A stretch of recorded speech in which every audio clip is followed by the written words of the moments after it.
Hello दोस्तों, 99 में एक 12 साल का बच्चा था जो बीकानेर का रहने वाला था।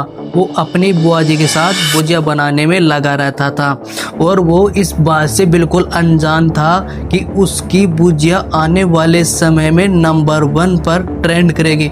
उन पैकेट्सों में शामिल होगी जो दुनिया में बिक रहे हैं, उनमें उसका पैकेट भी शामिल होगा जिसका नाम था हल्दीराम।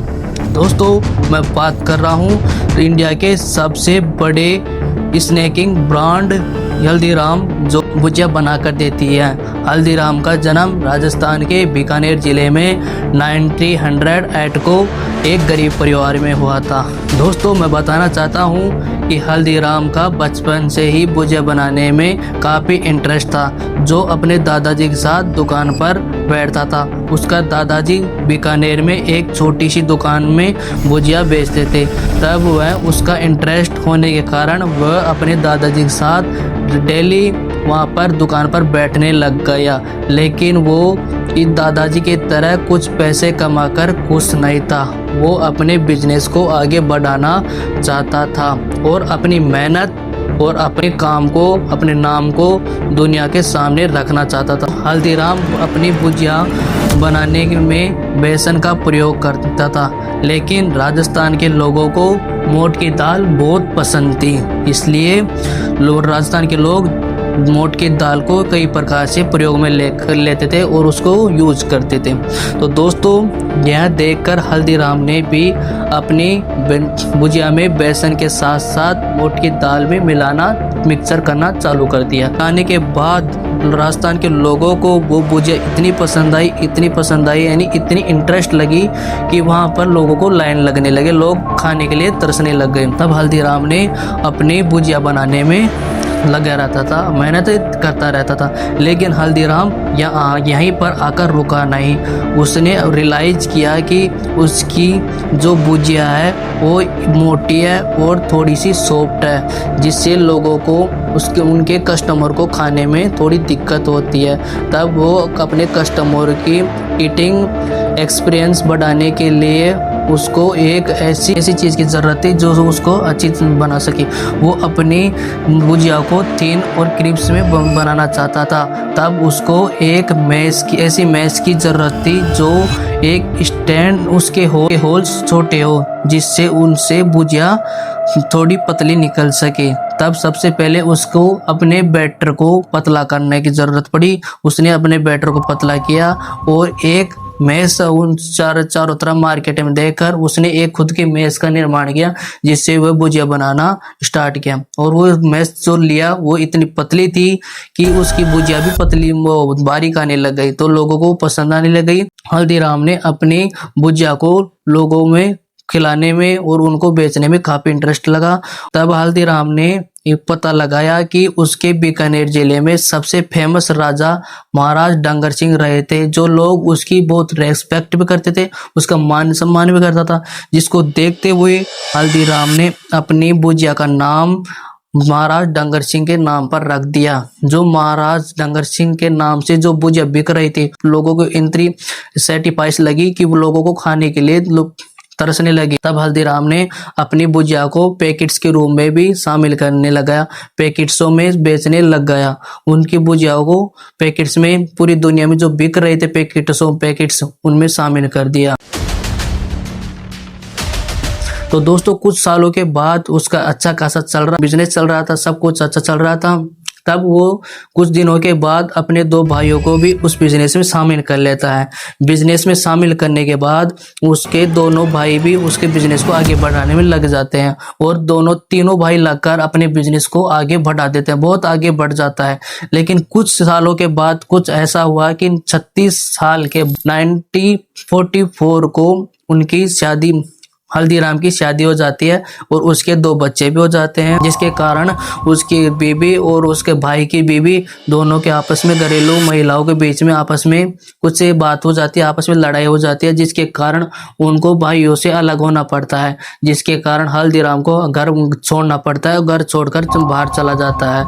हल्दीराम को इतना दुख घर छोड़ने की नहीं थी, क्योंकि हल्दीराम को ज़्यादा दुख घर छोड़ने की नहीं, तो उसको ज़्यादा दुख हुआ कि उसको घर के साथ साथ उसके भुजिया की बिजनेस को भी छोड़ना पड़ा, और वो भी उसको भी छोड़ना पड़ा और बाहर जाना पड़ा। तब वह हल्दीराम इतना इमोशनल तो नहीं हुआ, इमोशनल तो हुआ लेकिन खुद को संभालना भी खुद को ही पड़ा, इसलिए खुद को संभाला। एक दिन जब वह मार्केट में कुछ काम के लिए जा रहा था, तब उसे पीछे से कोई आवाज़ लगाता है। पीछे से आवाज़ लगाने वाला और कोई नहीं था, उसका एक दोस्त था जो बचपन में उसके पास 100 रुपये उधार लिए थे, जो 100 रुपये उसको लौटाने के लिए आया था, और वो 100 रुपये ही हल्दीराम का पूरा जीवन बदल देता। हल्दीराम ने वो 100 रुपये लेकर सबसे पहले अपनी फैमिली के लिए एक मकान रेंट पर लेता है, और मकान रेंट लेने के बाद वह वहाँ पर रहने लग जाते हैं, और उसकी बेबी और वो फिर से भुजिया बनाना चालू कर देते हैं। और अब की बार उन भुजियाओं में मोट की दाल और बेसन और 2-3 चीज़ और मिलाने लग जाती है, और जब वो भुजिया बना लेता है, भुजिया को वहाँ पर शहर में गलियों में बेचना चालू कर देता है। और उसकी बेबी घर पर भुजिया बनाती थी दिन में, और वो मार्केट में भुजिया को बेचने जाता था। तब वहाँ के लोगों को उसकी भुजिया इतनी पसंद आई कि मत पूछो बात। तब उन दोनों ने आपस में मिलकर एक किचन भी रेंट पर, एक छोटी सी किचन भी रेंट पर ले ली, जिसमें वो अच्छी तरह से भुजियाओं को बना सके। उनकी भुजियाओं की पूंछ बढ़ गई, वो लोगों को पसंद आने लग गई। तब लोगों को पसंद आने लगी तो वो उनका काम बढ़ने लगा। तब वह सोचा कि यार अपने काम तो यहाँ पर तो बहुत अच्छा खासा चल रहा है। तब वह एक छोटी सी दुकान भी रेंट पर ले लेता है, और रेंट पर लेने के बाद लोगों की वहाँ पर इतनी लाइन लगने लग गई कि उसकी लाइन में भुजिया खरीदने के लिए लोगों को लाइन में लगना पड़ गया। और हल्दीराम ने अब की बार महाराज डंगर सिंह नाम न रखकर उसने अपनी शॉप का, अपनी भुजियाओं का नाम खुद के नाम पर ही रख दी, हल्दीराम। जो लोगों को इतना पसंद आई कि लोगों को आपस में चर्चा होने लगी कि महाराज डंगर सिंह की भुजिया वापस आने लगे। लेकिन महाराज डंगर सिंह का नाम हटकर एक हल्दीराम का नाम आया, और यही हल्दीराम इंडिया के नहीं बल्कि पूरी दुनिया में बिकने वाली जितने भी पैकेट्स हैं उनमें शामिल हो गए। आज ये पैकेट्स भुजिया के नाम के बिक रही हैं। और दोस्तों बताना चाहता हूँ कि हल्दीराम एक दिन अपने दोस्त की बेटी की शादी में कलकत्ता में चल जाते हैं, और वहाँ पर वो कलकत्ता में भुजिया बनाकर लोगों को खिला देता है, जिससे लोगों को इतनी पसंद आई कि लोग उसकी मांग करने लगे। तब मैं हल्दीराम दिमाग लगाया कि यार हल्दीराम यहाँ पर अपनी भुजिया तो लोगों को यहाँ भी पसंद है। तब मैं देखते हुए वहाँ पर भुजिया की शॉप खोल देता, वहाँ पर एक दुकान खोल देता, तो वो इतनी चली वहाँ पर भी इतनी चली कि हल्दीराम को फिर से दिमाग आया कि अपनी भुजियाओं की पूंछ भारत के अंदर पता नहीं कहाँ मांगे हैं। अपन तो कुछ जगह पर ही जाकर आए जहाँ पर मांगे उनके अपन पूर्ति नहीं कर सकता। मेरे को बाहर घूमना पड़ेगा, मेरे को पूरे भारत के हर कोने घूमना पड़ेगा, और ये पता लगाना होगा कि मेरी भुजियाओं की पूंछ यानी मांग कहाँ है, और मेरे को उन मांगों को लोगों को पूरी करनी है। मेरे को वहाँ पर दुकान खोलनी है, मेरे को शॉप खोलनी है।